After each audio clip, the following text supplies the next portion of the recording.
नमस्कार, स्वागत है आपका हमारे चैनल झारखंड न्यूज नेटवर्क में। आइए जानते हैं झारखंड की 25 मुख्य बड़ी खबरों को। झारखंड कैबिनेट की बैठक आज। सरकारी कर्मियों समेत इन लोगों को सरकार देने जा रही है गुड न्यूज। झारखंड सरकार की कैबिनेट बैठक मंगलवार शाम 4 बजे प्रोजेक्ट भवन में होगी। कैबिनेट बैठक में इस बार राज्य कर्मियों के लिए मुख्यमंत्री स्वास्थ्य बीमा योजना का संशोधन प्रस्ताव लाया जाएगा। इस प्रस्ताव में विधायक, सेवानिवृत्त कर्मियों को बीमा का लाभ कितना और कैसे मिलेगा, इससे संबंधित पूरी नियमावली आ रही है। गौरतलब है कि राज्य सरकार ने राज्य कर्मियों को 5 लाख रुपए तक के स्वास्थ्य बीमा योजना देने का फैसला पूर्व की कैबिनेट में किया था, पर इसमें कुछ त्रुटियां रह गई थी, जिसे संशोधित करके पेश किया जा रहा है। बीमा योजना से झारखंड सरकार के 1.5 लाख पेंशनर और उनके परिजनों को तय प्रीमियम पर इलाज की सुविधा मिलेगी। इससे पहले स्वास्थ्य बीमा योजना में राज्य कर्मियों के साथ पेंशनर और उनके परिजनों के लिए भी स्वास्थ्य बीमा योजना लागू है, लेकिन उसमें पेंशनरों को उतनी सुविधा नहीं मिलती है जितनी कर्मचारियों के लिए है। अब उसमें संशोधन कर सरकार चिकित्सा सुविधा में बढ़ोतरी कर रही है। इसके लिए झारखंड सरकार और Tata AIG general insurance company के साथ 5 लाख रुपए की चिकित्सा सुविधा देने का करार हुआ है। बताया गया कि 5 लाख से अधिक का इलाज होने पर बफर स्टॉक के भुगतान योजना के लिए राज्य अस्मिता निधि के 150 करोड़ रुपए लिए जाएंगे। इनमें 100 करोड़ उस वित्तीय वर्ष में योजना के क्रियान्वयन पर खर्च होना है। वहीं 50 करोड़ रुपए राज्य आयोग सोसाइटी की ट्रस्ट में रखना है। इलाज पर 5 लाख से अधिक खर्च होने पर इसी बफर स्टॉक से भुगतान किया जाएगा। अब तक स्वास्थ्य बीमा योजना में करीब 2 लाख राज्य कर्मियों और पेंशनरों को बीमा का लाभ देने के लिए निबंधन कराया गया है। इसमें कर्मियों को सालाना एकमुक्त 6,000 रुपए प्रीमियम देना होगा। डकैती, लूट, चेन स्नेचर की घटना को अंजाम देने वाला अपराधी मुमताज अंसारी पकड़ाया। लंबे समय से फरार अपराधी वासेपुर निवासी मुमताज अंसारी को सोमवार को गोमो RPF ने गिरफ्तार किया है। ट्रेनों में डकैती, लूट, चेन स्नेचिंग समेत अन्य घटनाओं में मुमताज लंबे समय से वांछित था। जानकारी के अनुसार मुमताज सोमवार को ट्रेन से दिल्ली भागने के फिराक में था। RPF को इसकी गुप्त सूचना मिली थी। इसके बाद जाल बिछाकर RPF ने उसे ट्रेन पकड़ने से ठीक पहले धर दबोचा। अपराधी की पहचान की पुष्टि करने के बाद उसे GRP के हवाले कर दिया गया। गोमो GRP उससे पूछताछ कर रही है। बता दें कि मुमताज अंसारी गिरिडीह के सरिया बाजार में हुई डकैती कांड समेत अन्य मामलों में जेल जा चुका है। कुछ माह पूर्व बेल पर बाहर आया था। हाल ही के दिनों में ट्रेन में लूट, चोरी की बड़ी घटनाओं में उसका शामिल होने की संभावना जताई जा रही है। कई माह से पुलिस समेत RPF व GRP उसकी तलाश में जुटी हुई थी। RPF के सूत्रों के अनुसार मफलर से मुंह ढककर मुमताज भागने के फिराक में था। महेंद्र हत्याकांड में CBI को गवाह पेश करने का आदेश। माले विधायक महेंद्र सिंह हत्याकांड की सुनवाई सोमवार को CBI के विशेष न्यायाधीश रजनीकांत पाठक की अदालत में हुई। वीडियो कॉन्फ्रेंसिंग के जरिए गागीडीह जमशेदपुर जेल में बंद हार्डकोर नक्सली रमेश मंडल उर्फ साकिंदा को अदालत में पेश किया गया, जबकि अन्य आरोपी कुणाल कौशल उर्फ जयंत अदालत में हाजिर नहीं थे। उनकी ओर से उनके अधिवक्ता ने प्रतिनिधित्व आवेदन दायर किया। केस अभिलेख साक्ष्य पर निर्धारित था, लेकिन CBI गवाह पेश नहीं कर सकी। अदालत ने CBI को गवाह पेश करने का आदेश देते हुए सुनवाई की अगली तारीख 21 जनवरी 2025 निर्धारित कर दी। वाटर ट्रीटमेंट प्लांट की मशीन में आई खराबी, 19 जल मीनारों से ठप रही जलापूर्ति। भेलाटाड़ स्थित वाटर ट्रीटमेंट प्लांट में जलापूर्ति ठप होने के कारण सोमवार को शहरी जलापूर्ति पूरी तरह से ठप रही। शहर के 19 जल मीनारों से पानी सप्लाई ठप होने के कारण 6 लाख से ज्यादा की आबादी प्रभावित हुई। पेयजल व स्वच्छता विभाग के अधिकारियों के अनुसार रविवार की रात ट्रीटमेंट प्लांट की मशीन में खराबी आ गई थी। इस वजह से मैथन से धनबाद पहुँचने वाले रॉ वाटर का ट्रीटमेंट कार्य बंद हो गया। विभागीय अधिकारियों को इसकी सूचना दी गई। सोमवार की सुबह मरम्मत का कार्य शुरू किया गया। सोमवार की रात खराबी को दुरुस्त कर रॉ वाटर ट्रीटमेंट का कार्य शुरू किया गया। देर रात शहर में 19 जल मीनारों तक पानी छोड़ने का कार्य शुरू किया गया। पेयजल व स्वच्छता विभाग के अधिकारियों ने मंगलवार को जलापूर्ति सामान्य होने की बात कही है। PG सेमेस्टर 3 की परीक्षा 8 से प्रस्तावित, इकोनॉमिक्स का सिलेबस अधूरा। विनोद बिहारी महतो कोयलांचल विश्वविद्यालय ने पीजी सेमेस्टर 3 की परीक्षा के संभावित कार्यक्रम की घोषणा कर दी है। परीक्षा 8 फरवरी 2025 से शुरू होने की संभावना है। परीक्षा फॉर्म भरने की प्रक्रिया 24 जनवरी से शुरू होगी। छात्रों को विलम्ब शुल्क के बिना 28 जनवरी तक फॉर्म भरने का मौका मिलेगा। वहीं 500 रुपए विलम्ब शुल्क के साथ 29 से 31 जनवरी और 1000 रुपए विलम्ब शुल्क के साथ 1 और 2 फरवरी को परीक्षा फॉर्म भर सकते हैं। इस परीक्षा के ऐलान के बाद पीजी इकोनॉमिक्स के छात्रों में निराशा और बेचैनी का माहौल है। उनका कहना है कि विभाग में केवल आधा सिलेबस ही पूरा हुआ है। शिक्षक न होने के कारण बचे हुए पाठ्यक्रम को पूरा करने की उम्मीद भी नहीं है। ऐसे में छात्रों ने विश्वविद्यालय आना बंद कर दिया है और यूट्यूब के सहारे पढ़ाई कर रहे हैं। सोमवार को इकोनॉमिक्स विभाग में सिर्फ 5 छात्र उपस्थित थे। उनका कहना था कि वे लंबे समय से शिक्षकों की कमी की शिकायत कर रहे हैं, लेकिन विश्वविद्यालय प्रशासन ध्यान नहीं दे रहे हैं। इकोनॉमिक्स विभाग सेमेस्टर 3 में करीब 110 विद्यार्थी हैं। छात्र चाहते हैं कि परीक्षा की तारीख आगे बढ़ाई जाए और सिलेबस पूरा करने के लिए शिक्षक की व्यवस्था कर विशेष कक्षाएं आयोजित की जाए।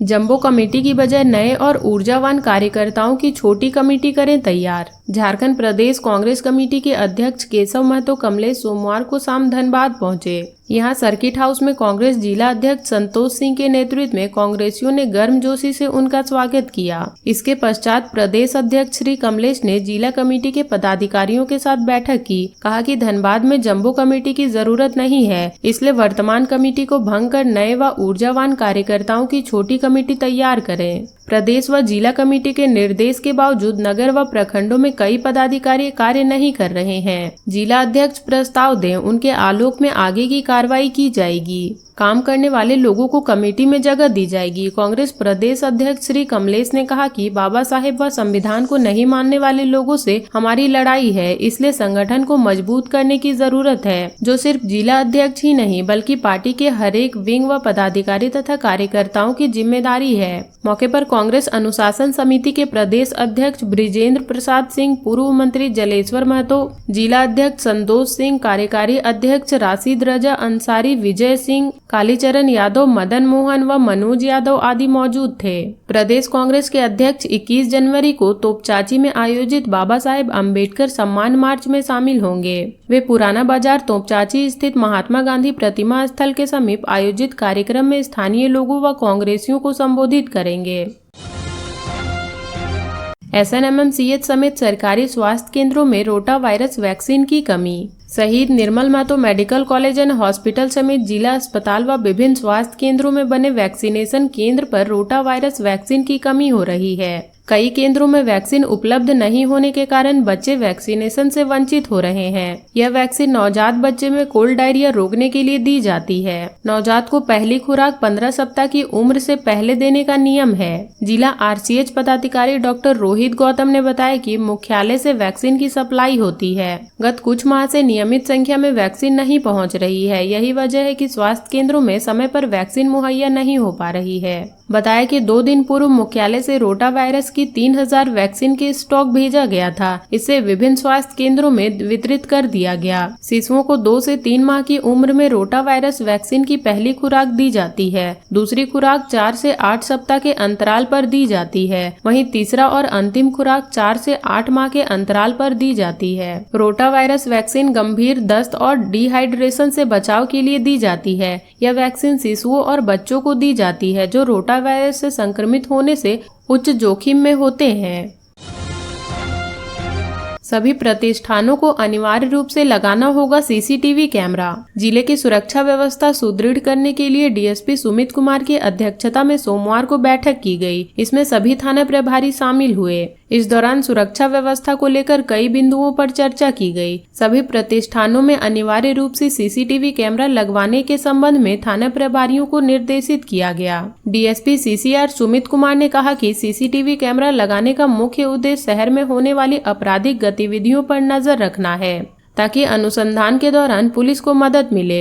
उन्होंने कहा कि शहर के सभी महत्वपूर्ण जगहों पर हाई रेजोल्यूशन वाले CCTV कैमरा लगाए जाएंगे। इसके अलावा सभी बैंक, ATM, मॉल, ज्वेलरी दुकान, पेट्रोल पंप, होटल, रेस्टोरेंट, वैध शराब दुकान, सभी apartment multi storey flat, housing society, व्यावसायिक प्रतिष्ठान, bus stand, auto stand, parking स्थल, hospital, mall, school, college, coaching समेत शिक्षण संस्थान, महत्वपूर्ण चौक चौराहों, बाजार, सिनेमाघरों में कैमरा लगाना अनिवार्य है। सीसीटीवी कैमरा अच्छी गुणवत्ता के होने चाहिए। पर्याप्त संख्या में कैमरे लगाएं। कैमरे में रिकॉर्डिंग सिस्टम अथवा लाइव फीड को क्लाउड पर भेजने की व्यवस्था होनी चाहिए। कैमरे की संख्या इतनी होनी चाहिए कि उक्त प्रतिष्ठान के आसपास पड़ने वाले पब्लिक एरिया, आम जनता के आवागमन क्षेत्र को कवर किया जा सके। प्रतिष्ठानों की जवाबदेही होगी कि यदि उक्त क्षेत्र में स्थानीय पुलिस द्वारा लिखित रूप से किसी अवधि में कैमरे की रिकॉर्डिंग मांगी जाती है तो वह उसे अविलंब उपलब्ध कराएंगे।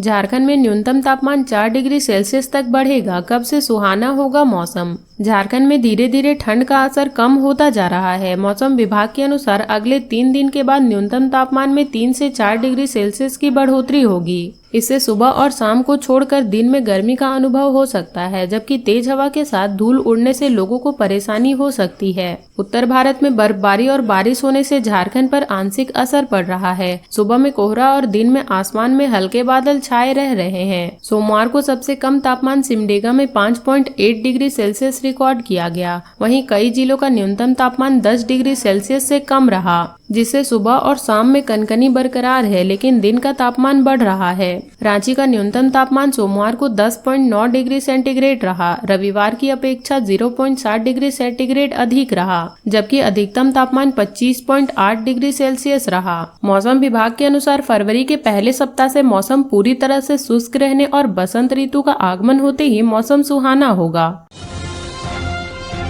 मधुपुर के श्याम मंदिर से 20 लाख रुपए के जेवरात ले उड़े चोर। देर रात दिया गया घटने को अंजाम। देवघर के मधुपुर में पंच मंदिर रोड स्थित श्याम मंदिर व हनुमान मंदिर से चोरों ने करीब 20 लाख के जेवरात की चोरी कर ली। मंदिर के दरवाजे में लगे ताले को तोड़कर चोरों ने देर रात घटना को अंजाम दिया है। बताया जाता है कि चोरों ने खाटू वाले बाबा श्री राम व बजरंग बली की प्रतिमा के ऊपर लगे चांदी के मुकुट, छत्तर, तीर धनुष और हार समेत कीमती आभूषणों की चोरी कर ली है। मंदिर के पुजारी राम नरेश शर्मा ने बताया कि रात के करीब 2 बजे नींद खुली तो देखा कि मंदिर का दरवाजा खुला हुआ है और मूर्ति से जेवरात गायब है। इसके बाद उन्होंने आसपास के लोगों को आवाज देकर जगाया। मंदिर के चारों तरफ खोजबीन की गई, लेकिन कुछ पता नहीं चला। घटना की सूचना पुजारी राम नरेश ने मंदिर प्रबंधन और पुलिस प्रशासन को दी। उन्होंने बताया कि लगभग 20 लाख रुपए के भगवान के चांदी के जेवरात की चोरी हुई है। जानकारी मिलने के बाद मधुपुर एसडीओ सत्येंद्र प्रसाद, इंस्पेक्टर इंचार्ज त्रिलोचन तमसोई, अंचल पुलिस निरीक्षक अवधेश कुमार दल बल के साथ मंदिर पहुंचे और मामले की छानबीन की। आदिवासी संस्कृति से रूबरू कराने के लिए हेमंत सरकार का बड़ा कदम। झारखंड में जल्द शुरू होगा ट्राइबल टूरिज्म। झारखंड में लोगों को आदिवासी संस्कृति से रूबरू कराने के लिए हेमंत सरकार बड़ा पहल करने जा रही है। इसके तहत जल्द ही ट्राइबल टूरिज्म शुरू होगा। पहला ट्राइबल टूरिज्म तमाड़ के अड़की से उलिहातू होते हुए विकसित किया जाएगा। यहाँ पर्यटक भगवान बिरसा मुंडा के जन्म स्थली के साथ आदिवासियों के रहन सहन और खान पान को जान सकेंगे। ये बातें पर्यटन मंत्री सुदीप कुमार सोनू ने कही। मंत्री सुदीव्य कुमार सोनू नेपाल हाउस स्थित अपने कार्यालय में पत्रकारों से बातचीत कर रहे थे। उन्होंने कहा कि मुख्यमंत्री हेमंत सोरेन पहले भी कह चुके हैं, अब राज्य की पहचान खनन से नहीं बल्कि पर्यटन से होनी चाहिए। मंत्री ने बताया कि राज्य में माइंस टूरिज्म भी विकसित किया जाएगा। यहाँ CCL, BCCL के कई कोयला खदानें हैं, जहाँ पर्यटक ओपन कास्ट माइंस देख सकेंगे। झारखंड में टूरिज्म और धार्मिक स्थलों का एक सर्किट भी बनाया जा रहा है, जहां हर 25 किलोमीटर पर एक रेस्ट पॉइंट बनेगा, जिसमें मूलभूत सुविधाओं के अलावा खान पान की व्यवस्था होगी। राज्य के फॉरेस्ट लैंड, वाटरफॉल और अन्य दर्शनीय स्थलों पर पर्यटन से जुड़ी सुविधाएं व संरचनाएं भी विकसित की जा रही है। बाबूलाल मरांडी का हेमंत सरकार पर सवाल। 1300 करोड़ रुपए का फंड कहां गया? एक्स यूजर ने लिखा, आपको भी मौका मिलेगा। बाबूलाल मरांडी ने एक बार फिर से झारखंड सरकार पर निशाना साधा है। उन्होंने सरकार से आपदा प्रबंधन विभाग के 1300 करोड़ रुपए फंड का हिसाब मांगा है और सवाल पूछा है कि यह पैसा कहां गया। बीजेपी के प्रदेश अध्यक्ष ने आशंका जताई है कि अगर ऐसे ही लापरवाही होती रही तो राज्य को भारी आर्थिक संकट का सामना करना पड़ सकता है। बाबूलाल मरांडी ने सोशल मीडिया हैंडल एक्स पर पोस्ट कर लिखा कि हेमंत सरकार पिछले 5 वर्षों में आपदा प्रबंधन विभाग के 1300 करोड़ रुपए फंड का हिसाब देने में नाकाम साबित हो रहे हैं। इसके जवाब में भूमिहार राहुल कुमार देव ने लिखा कि चोर चोर मौसेरा भाई होता है, आपको भी मौका मिलेगा। हमारे भारत का सिस्टम ही बहुत तगड़ा है। बाबूलाल मरांडी ने एक्स पर पोस्ट कर सवाल उठाया कि आपदा प्रबंधन विभाग के 1300 करोड़ रुपए की राशि आखिर कहां गई? क्या विभाग ने इसे अन्य कार्यों में खर्च कर दिया है या फिर किसी बड़े घोटाले को अंजाम दिया गया? उन्होंने कहा कि एक तरफ वित्त मंत्री राजस्व बढ़ाने के लिए महुआ शराब बनाने के प्लांट लगाने का बेतुका प्रस्ताव रखते हैं, तो दूसरी तरफ सरकार खजाने में खर्च किए गए हजारों करोड़ रुपए का हिसाब देने में असमर्थ नजर आ रही है। बाबूलाल मरांडी ने आगे लिखा कि अगर इसी तरह की अनियमितता और वित्तीय लापरवाही का दौर जारी रहा तो झारखंड को गंभीर आर्थिक संकट का सामना करना पड़ सकता है। सरकार को हर खर्च का ब्यौरा जनता के सामने रखना होगा, क्योंकि यह जनता की गाढ़ी कमाई का सवाल है। जनता को पाई पाई का हिसाब चाहिए। बीजेपी के प्रदेश अध्यक्ष बाबूलाल मरांडी के इस पोस्ट पर तरह तरह के कमेंट आ रहे हैं। झारखंड संस्कृति न्यूज नामक एक एक्स यूजर ने लिखा कि अभी यह पैसा मैया सम्मान योजना में डाला जा रहा है। वहीं अजित कुमार वर्मा ने लिखा कि सत्ता में आने के बाद सब अपनी जिम्मेवारी भूल जाते हैं। वहीं प्रियांशु कुमार ने बाबूलाल मरांडी की बातों का समर्थन करते हुए लिखा कि आप सही कह रहे हैं, यह झामुमो का 6ठा साल चल रहा है। हेमंत सरकार की जिम्मेदारी है कि वे राज्य के संपत्ति का हिसाब अच्छे से रखें और राज्य को विकसित बनाने का लक्ष्य पूरा करें। हेमंत सोरेन कैबिनेट की 18 प्रस्तावों पर मुहर, राज्य कर्मियों के लिए स्वास्थ्य बीमा योजना को स्वीकृति। सीएम हेमंत सोरेन की अध्यक्षता में मंगलवार को प्रोजेक्ट भवन में झारखंड कैबिनेट की बैठक हुई। इसमें 18 प्रस्तावों को मंजूरी दी गई। राज्य कर्मियों के लिए स्वास्थ्य बीमा योजना और राज्य के विभिन्न अस्पतालों के लिए पद सृजन करने का प्रस्ताव को स्वीकृति मिली है। चतरा में स्पेशल कोर्ट के गठन का प्रस्ताव पारित किया गया। कैबिनेट ने अनुपूरक बजट की घटनोत्तर स्वीकृति दी। बैठक में वित्त मंत्री राधाकृष्ण किशोर, मंत्री रामदास सोरेन, दीपक बिरवा, इरफान अंसारी, संजय प्रसाद यादव समेत अन्य उपस्थित थे। झारखंड कैबिनेट ने दुमका एयरपोर्ट से नियमित उड़ान के लिए एआईए के साथ एमओयू को प्रस्ताव को स्वीकृति दे दी है। केस आईओ को मोबाइल दिया जाएगा। झारखंड अधिवक्ता कोषांग के लिए 12 करोड़ रुपए की मंजूरी दे दी गई है। ज्ञानोदय योजना के तहत मिडिल स्कूल में कंप्यूटर शिक्षा का प्रस्ताव को भी मंजूरी दे दी गई है।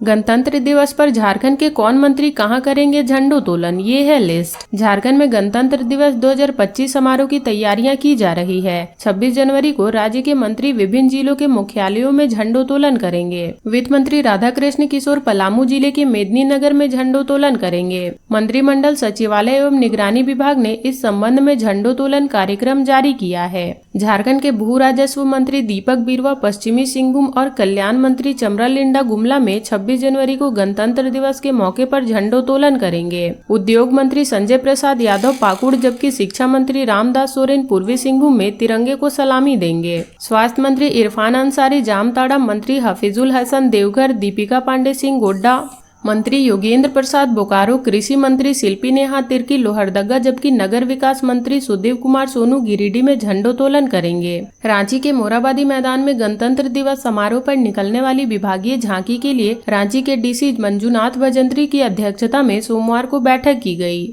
झारखंड सरकार की महत्वपूर्ण योजनाओं नीतियों पर आधारित झारखंड की उत्कृष्ट कला, संस्कृति, परंपरा एवं धरोहर को प्रदर्शित करने वाली झांकियों का प्रदर्शन कुल 11 विभागों द्वारा किया जा रहा है। इन लोगों को इस माह से नहीं मिलेगा मैया सम्मान योजना का लाभ, जल्द करें ये काम, नहीं तो अगले माह भी होगी परेशानी। झारखंड में मैया सम्मान योजना के लाभुकों को इसी हफ्ते राशि मिल जाएगी। इसकी तैयारी अंतिम चरण में है। आवेदन के सत्यापन का कार्य जिला स्तर पर किया जा रहा है। सत्यापन की प्रक्रिया पूरी होने के बाद राशि ट्रांसफर कर दी जाएगी। इस दौरान कुछ लाभुक ऐसे भी हैं जो हाल ही में आवेदन किए हैं। इनके कई लाभुकों के खातों में पैसा नहीं जाएगा। इसकी सबसे बड़ी वजह है कि डाटा एंट्री में गलती होना। कई बार ये गलती ऑपरेटरों द्वारा हो रही है, तो कई बार मैया सम्मान योजना के लाभुक खुद गलती कर रहे हैं। कई बार सब कुछ सही होने के बावजूद या तो अकाउंट नंबर या फिर IFSC कोड भरने में लापरवाही के कारण भुगतान नहीं हो पा रहा है। यह लापरवाही ऑपरेटर द्वारा डाटा एंट्री करते समय दिखाई जाती है। सामाजिक सुरक्षा कोषांग ने मैया सम्मान योजना में गड़बड़ी रोकने के लिए कई बदलाव किए हैं। विभाग की ओर से लॉन्च किए गए नए पोर्टल की साइट CO और BDO के लॉगिन से ही खुलेगी। मैया सम्मान योजना का लाभ लेने के लिए आपका बैंक अकाउंट आधार कार्ड से लिंक होना जरूरी है। साथ ही लाभार्थी के बैंक खाते में डीबीटी पेमेंट सिस्टम चालू होना जरूरी है। डीबीटी पेमेंट के लिए सक्रिय पंजीकरण की स्थिति भी सुनिश्चित करें, नहीं तो आपका पैसा अटक सकता है। यह भी सुनिश्चित करना अनिवार्य है कि आपका खाता विवरण सही है और आवेदन प्रक्रिया भर रही चीजें वही है जो आपके मूल दस्तावेज में है। उदाहरण के तौर पर आपको आपका नाम वैसा ही भरना होगा जो आपके बैंक खाता और आधार कार्ड से मैच करता हो। झारखंड के इन जिलों में कल छाया रहेगा घना कोहरा, जाने अन्य इलाके में कैसा रहेगा मौसम। झारखंड में इन दिनों ठंड से लोगों को राहत मिली है, लेकिन सुबह और शाम में चल रही ठंडी हवाओं ने लोगों को अभी भी परेशान कर रखा है। फिलहाल अभी जिलों का पारा लगातार उतार चढ़ाव देखने को मिल रहा है। मौसम विभाग ने तापमान में बढ़ोतरी होने की संभावना जताई है। वहीं बुधवार को राज्य के पूर्वी भागों में घना कोहरा की संभावना जताई गई है। इसे लेकर येलो अलर्ट भी जारी किया गया है। रांची स्थित मौसम विज्ञान केंद्र की माने तो झारखंड में अगले 3 दिनों के दौरान न्यूनतम तापमान में धीरे धीरे बढ़ोतरी हो सकती है। इसके बाद अगले 2 दिनों में 2 से 3 डिग्री की गिरावट होने की संभावना है। राज्य के उत्तरी भागों में आंशिक तौर पर बादल छाया रह सकता है, जबकि शेष भागों में आसमान साफ रहेगा। इस दौरान राज्य का अधिकतम तापमान 28 डिग्री सेल्सियस और न्यूनतम तापमान 14 डिग्री सेल्सियस है। वहीं बीते 24 घंटे के मौसम की बात करें तो पूरे राज्य में मौसम शुष्क रहा। इस दौरान सबसे अधिक उच्चतम तापमान 33.9 डिग्री सेल्सियस सरायकेला का रहा, जबकि सबसे कम न्यूनतम तापमान 7.8 डिग्री सेल्सियस गुमला में रिकॉर्ड किया गया। जिन इलाकों में घना कोहरा की संभावना जताई गई है उनमें दुमका, गोड्डा, साहिबगंज और पाकुड़ जिला शामिल है। हालांकि मौसम विभाग ने अनुमान लगाया है कि फरवरी के पहले सप्ताह ठंड का प्रभाव धीरे धीरे कम होने लगेगा। मौसम में हो रहे लगातार बदलाव की वजह से लोग मौसमी बीमारी की चपेट में आ रहे हैं। रिम्स के मेडिकल विभाग में कुल ओपीडी में 30 से 40% मरीज सर्दी, खांसी, बुखार से पीड़ित हैं। तो ये थी झारखंड की अब तक की बड़ी खबरें। ऐसे ही झारखंड की खबरों से अपडेट रहने के लिए हमारे चैनल झारखंड न्यूज नेटवर्क को सब्सक्राइब कर लें और बेल आइकन को प्रेस कर लें ताकि हमारी हर वीडियो का अपडेट आप तक पहुंच सके।